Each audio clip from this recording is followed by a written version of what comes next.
Jadi saya ini anak ketiga dari 5 bersaudara. Ayah saya pensiunan pegawai BUMN, ibu saya ibu rumah tangga.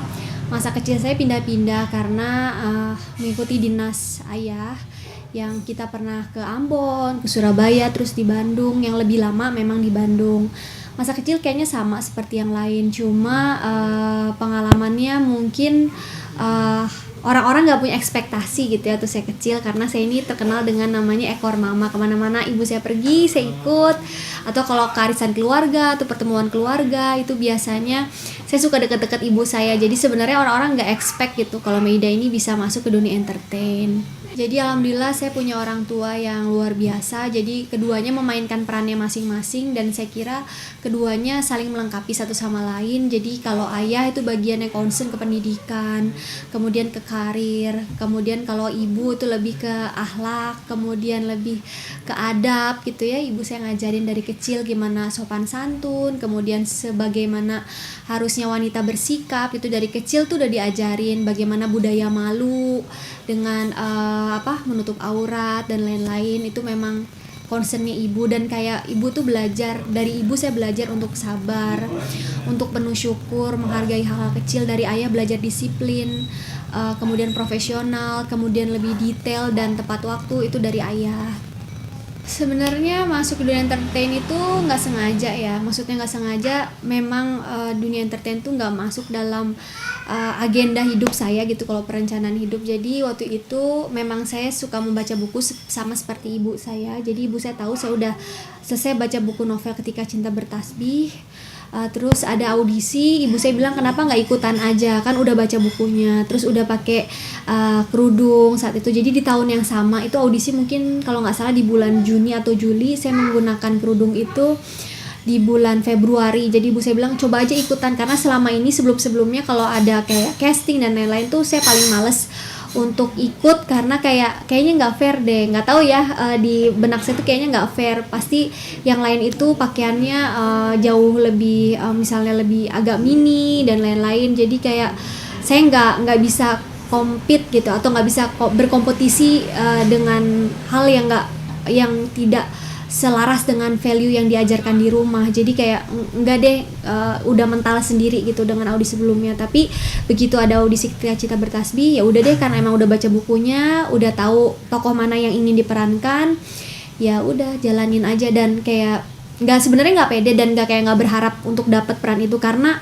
rasa-rasanya agak mustahil ya kalau kita belajar matematik, hitung-hitung gitu ya. Peluang itu ada sekitar 7.000 orang yang ikut, atau 7.000-an gitu ya, yang dipilih cuma 5 orang. Jadi sangat kecil sekali peluangnya. Jadi ini memang benar-benar ketetapan Allah dan izinnya Allah yang di dalamnya ini buat saya ujian, karena ujian bersabar, bersyukur, kemudian ujian dengan ketenaran dan hal-hal lain yang cukup menantang gitu ya. Terutama orang tua ya, karena kalau nggak ada ridho orang tua, restu orang tua, rasanya sulit untuk menjejaki dunia entertain ini. Dan juga izin dari orang tua ini yang memang dipegang seutuhnya gitu ya saat berselancar gitu ya di dunia entertain. Jadi alhamdulillah selalu kembali dengan niat untuk membantu orang tua, karena posisinya saat itu sebenarnya saya butuh uang. Jadi ayah saya itu pensiun di tahun 2006. Jadi saya anak ketiga dari 5 bersaudara, kakak-kakak saya kuliah, adik-adik saya sekolah. Jadi kayak aware dan sadar diri aja bahwa kayak keuangan itu akan semakin sempit, semakin menipis. Terus apalagi ya, orang tua pasti kan punya prioritas untuk menyekolahkan adik-adik. Jadi kayak sadar harus bantu dengan cara apa. Sebelumnya saya kerja part time. Jadi sebelum dunia entertain saya ingin kasih tahu, saya kerja part time di restoran fast food. Dibayarnya 29.500, 7 jam setengah. Kerjaannya ngapain? Jadi waiters, jadi OB ya, kayak cleaning service, terus pernah jadi SPG. Dan itu kayak luar biasa sih pengalaman itu, yang bikin saya jadi bersyukur dan bersabar, karena orang tua selalu ngajarin dari hal kecil, kita kalau bersyukur kita akan dapat hal yang besar. Hambatan apa ya? Bukan hambatan ya, lebih kayak tantangannya bagaimana senantiasa meluruskan niat terjun ke dunia entertain. Terus juga bagaimana mendisiplinkan diri sendiri, karena sebelumnya saya punya komitmen untuk menyelesaikan kuliah. Gimana caranya kuliah tetap beres, karir tetap baik. Nah itu lebih ke challenge sih, bukan hambatan. Alhamdulillah udah umur 1,5 tahun insya Allah bulan ini. Ah, ini romansa ini kayaknya udah apa ya, lebih mature ya setelah 6 tahun pernikahan. Mungkin beda ya, apa, romansanya beda, lebih dewasa, dalam arti lebih berpikir untuk nggak cuma berdua tapi juga untuk anak. Jadi pertemuan beliau ini temannya teman saya. Jadi ternyata jodoh itu terkadang inner cycle. Nih buat para jomblo nih, para mas-mas kru juga ya, hati-hati, behave ya, jangan-jangan di sekeliling kita itu ada jodoh kita gitu. Jadi please behave gitu ya, karena siapa tahu sebenarnya lagi dinilai dan ditilik gitu. Nah saat itu ya temannya teman, terus ya karena satu lingkaran gitu ya, jadi ya ada aja titik temunya gitu. Dan memang mungkin ini diperkenankan oleh Allah ketemu, terus diizinkan, terus jalannya lebih mudah gitu untuk bisa mencapai satu kesepakatan untuk membangun rumah tangga. Aktivitas utama menjadi ibu rumah tangga pure, apalagi pandemik gini ya, emang saya kerasa kayak lebih menikmati, lebih merasakan gitu arti sesungguhnya menjadi ibu rumah tangga gitu. Tapi ini momen yang membahagiakan ya, karena memang sesuai sama karakter saya yang memang sebenarnya jarang banget ya keluar ya, jadi anak rumahan banget. Jadi ya momennya lebih banyak ibu rumah tangga, yang lain itu pekerjaan sampingan. Yang utama ibu rumah tangga. Aktivitas kemarin syuting Haya kedua, ada sequelnya, insya Allah mudah-mudahan lancar, mohon doanya, dan mudah-mudahan bermanfaat film ini. Kemudian juga isi acara seminar-seminar online, terus kajian-kajian online. Ya lebih banyak di rumah sih, nemenin anak, melihat tumbuh kembang, mengajarkan, mendidik, mengasuh. Buat skala prioritas ya, jadi kan gak semua hal harus dikerjakan saat bersamaan. Ada yang skala prioritas, mana yang lebih utama saat itu, atau bisa ditunda, atau bisa didelegasikan ke orang. Ya intinya kita yang lebih tahu kebutuhan kita yang lebih tahu jadwal kita yang mana prioritas. Ya kitalah yang menjustifikasi itu gitu, kira-kira mana yang prioritas, mana yang bisa ditunda, mana yang bisa didelegasikan. Sama kayak saat saya syuting juga, ya sementara delegasikan dulu, ngejaga Xavier sama ibu dan adik saya berangkat, nanti pulang kembali lagi, kayak gitu aja gitu rutinitasnya. Saya bingung ya, maksudnya dimulai hijrah itu dari mana. Gini deh, dulu mungkin hijrah itu bertahap ya, dari yang mungkin hijrah mulai memperbaiki sholat, baru benar sholat itu di SMA ya, terus mulai melakukan ibadah sunnah itu di SMA, karena alhamdulillah saya punya lingkungan yang luar biasa, teman-teman dekat saya itu yang suportif gitu ya, meskipun satu belum pakai kerudung. Jadi ada momen yang lucu gitu, jadi teman-teman dekat saya itu banyaknya pakai kerudung, sementara saya sendiri belum pakai gitu. Satu ketika memang saya di kelas, banyak teman-teman laki-laki itu sering cerita dan lain-lain, jadi kelas saya di lantai 3, jadi bisa ngeliat ke bawah gitu. Terus ya biasalah lumrahnya laki-laki gitu ya, umur-umur segitu suka ngegangguin, manggil-manggil nama dan lain-lain. Teman-teman saya yang lewat yang nggak pakai kerudung, terus tiba-tiba ada yang pakai kerudung lewat, tapi kok nggak digangguin gitu. Terus ada teman saya namanya Marisa gitu ya, kok dia nggak digangguin gitu. Terus saya nanya, kok kamu nggak gangguin dia sih, kok nggak panggil-panggil nama dia?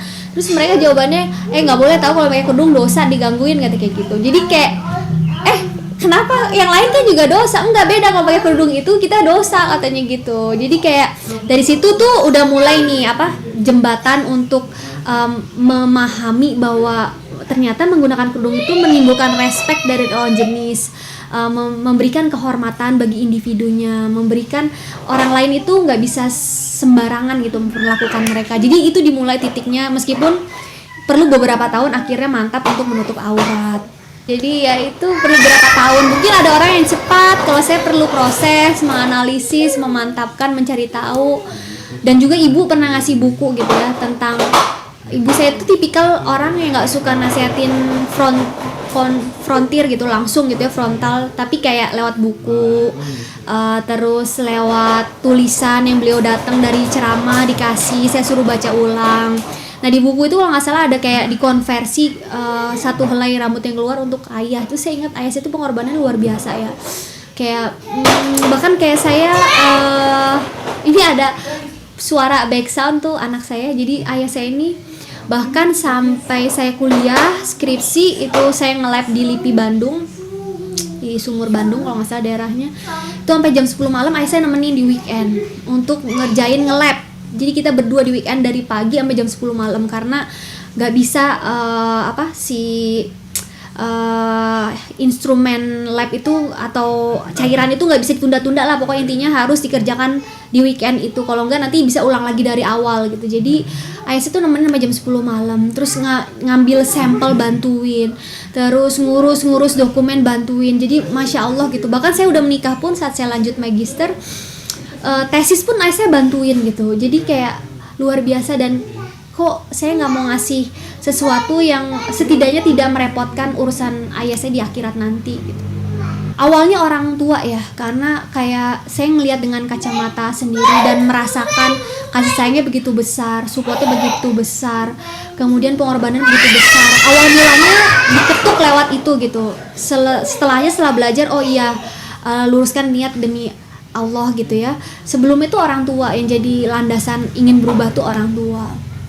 Hambatannya lebih ke diri sendiri ya, mendisiplinkan diri, kemudian persisten, determinan gitu ya untuk niat yang udah dibuat di awal. Karena ternyata hijrah itu nggak segampang kita membalikkan telapak tangan ya, karena pasti banyak godaan. Karena hijrah ini kan nggak semua orang mau meninggalkan zona nyaman, melepaskan atribut-atribut yang memang ternyata Allah tidak menyuruh atau memerintahkan hal tersebut gitu ya. Kita tiba-tiba ubah gitu untuk mengikuti ketentuannya Allah, aturan-aturannya Allah, kan nggak semudah itu kita dimudahkan ya, atau banyak sekali lah godaan intinya. Tapi yang utama adalah diri sendiri. Kalau buat saya bukan orang lain, karena saya orangnya rumahan banget.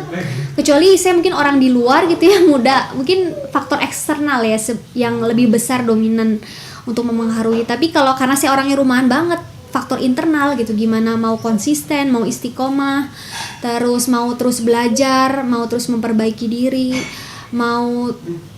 harus terus merasa bodoh gitu. Karena saya percaya kalau sekali kita merasa pintar, sebenarnya kita menutup pintu untuk kita berkembang jadi makhluk yang lebih baik.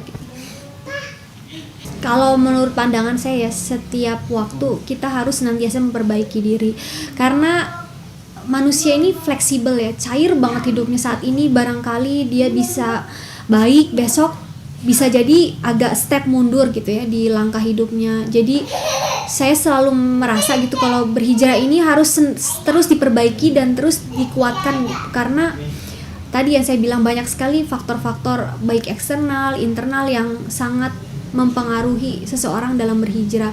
Mulai dari niat aja ya, apakah konsisten nggak sama niat tersebut, ada ikhtiarnya nggak, apakah kita hanya merasa puas nggak. Misalnya yang perempuan nih pakai nutup aurat merasa puas gitu, merasa paling baik, nah itu berarti artinya dia berhenti gitu, bukannya dia jadi lebih baik tapi dia berhenti stuck di level dia saat itu gitu. Terus atau dia milih teman bergaul nggak, atau masih teman-teman yang sebelumnya gitu yang justru membawa dia ke arah jahiliyah gitu, yang seperti yang dahulu. Itu kan juga berat ya, kita memfilter teman-teman yang tadi udah dekat banget ya, udah friend banget, tapi karena nggak satu value, mau nggak kita tinggalkan sejenak, kita belajar, nanti kalau kita udah kuat kita balik lagi untuk ngajarin teman kita, mau nggak? Kan nggak semua orang bisa ya melakukan itu. Ada yang udah hijrah tiba-tiba karena ngerasa nggak enak sama temennya, terus dia balik lagi gitu ya, iya kamu nggak friend saya sekarang, bukan bro lagi dan lain-lain, akhirnya balik lagi misalnya ngerokok, terus ke dunia malam gitu ya. Kalau teman saya yang ekstrim tuh biasanya dia langsung ganti nomor, dia nggak blok teman-temannya tapi dia ganti nomor. Jadi emang bener-bener putus kontak karena ngerasa kayaknya dia rapuh untuk bilang enggak gitu ke temennya gitu. Jadi buat saya sih kayaknya hijrah ini proses yang panjang, karena manusia itu bisa berubah dalam sekian detik, tuh bisa berubah. Makanya minta pertolongan sama Allah saat sujud, ya muqallibul qulub sabit qalbi ala dini, Allah yang bolak-balikan hati, tetapkan hati kami pada agamamu. Terus minta doa dikasih petunjuk, jangan disesatkan setelah kasih petunjuk, surat Ali Imran ayat 8. Terus juga berkumpul sama orang soleh, berzikir, beristighfar, berbuat amal solih lebih banyak lagi, supaya amal-amal solih tadi itu menjadi pemberat gitu untuk kita stay di jalur yang memang Allah inginkan. Nah ini perlu disamakan ya, persepsi memutuskan silaturahmi itu benar-benar putus atau dia lebih menjaga. Nah ini kan beda ya, benar-benar putus atau menjaga. Atau barangkali temannya ini berharap dia masih sama, padahal situasi udah berbeda.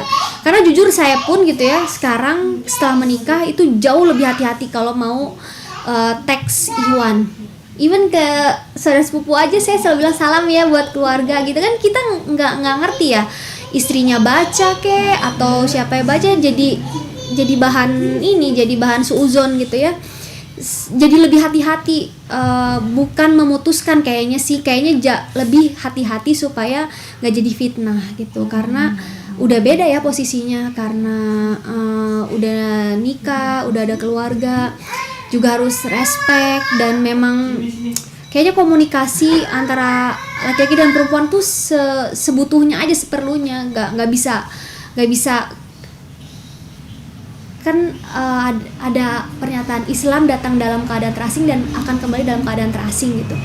Nah jadi kadang mungkin orang rasa kok jadi nggak asik dan lain-lain, ya emang tuntunannya gitu. Maksudnya kita nggak bisa cair banget gitu antara pertemanan laki-laki dan perempuan, kecuali ya salah sendiri sih, mungkin dia suka kali ya, jadi mungkin dia kecewa. Jadi ya makanya dijelaskan dan dipahami bahwa situasi itu udah berbeda dan memang ini yang benar gitu, ini yang benar. Mungkin jatuhnya bukan memutusin ya, tapi jadi lebih terbatas gitu. Ya luruskan niat. Terus kedua, ini penting banget ya, framing gender ini penting. Jangan memaksakan kita perempuan, suami juga melakukan apa yang kita harapkan gitu, karena ternyata secara fisiologis, kemudian perkembangan otak itu jauh berbeda laki-laki dan perempuan gitu ya. Jadi kalau kita berharap suami kita penuh perasaan, ya ada gitu, cuman nggak kayak perempuan gitu. Atau sebaliknya, laki-laki berharap perempuan itu nggak banyak ngeluh, banyak manja-manja dan lain-lain. Ya emang begitu gitu, set tubuhnya itu begitu gitu. Jadi berhenti untuk ekspektasi pasangan kita sesuai gender, karena akan berantem terus itu. Terus kemudian belajar untuk memahami, belajar untuk mengerti. Perubahan kalau ada yang gak kita suka itu gak bisa kita paksa dalam waktu cepat, karena itu butuh waktu. Adik aja kita satu didikan, pola asuh sama, makannya bareng gitu ya, makannya sama, ada nakal-nakalnya kita suruh ubah aja susah, apalagi anak orang lain gitu kan. Ibaratnya gitu. Jadi belajar bersabar, karena kayak nikah itu orang-orang tua dulu bilang kayak kita bawa bekal yang sangat banyak itu, berkarung-karung sabar gitu dalam mengarungi samudra pernikahan ini. Karena yang benar sih, 6 tahun menikah, yang membuat bisa 6 tahun itu sabar dan bersyukur. Kalau kita fokus pada baiknya, insya Allah kita gak jadi pengen berantem, karena apalah gitu ya, kelemahan-kelemahan itu, karena ternyata baiknya lebih banyak gitu, highlightnya itu lebih banyak di baik. Tapi karena kadang amarah, emosi, juga gangguan setan gitu kan. Katanya sih setan yang ganggu rumah tangga itu yang dia kalau bisa memecah belah rumah tangga itu dapat gelar yang tertinggi gitu di dunia persetanannya itu ya. Jadi ini bayangkan gitu, jadi betapa banyak godaan yang ingin merusak gitu rumah tangga, memecah belah rumah tangga. Jadi ya kuncinya sabar, bersyukur, terima kelemahannya, bantu perbaiki dengan cara yang baik.